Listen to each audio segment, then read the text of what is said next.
You can imagine after coming out to my mother, essentially coming out to the church and hearing the pastor condemn me, basically, in front of everyone and hearing everyone chant amen, I was just shattered.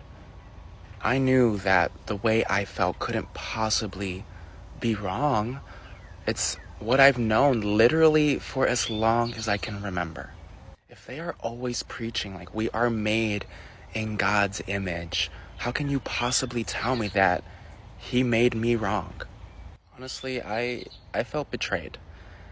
And I didn't speak to my mom much after all that. And I had quite a few awkward car rides with my pastor. I remember one time he picked me up from school and we drove to one of the local parks. And he sat me down and asked me, like, Brian, what are you praying for? What do you want out of this? I look him in the eye. I am praying for all of you to understand me, to accept me, and to love me exactly the way that I am. I'll never forget the way he looked at me. Brian, you cannot pray for something that's never going to happen.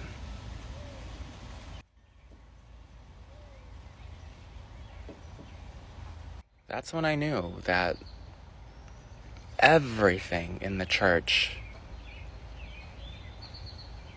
was a facade.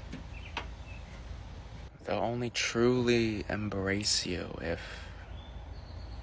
you conform and do everything that they want you to do.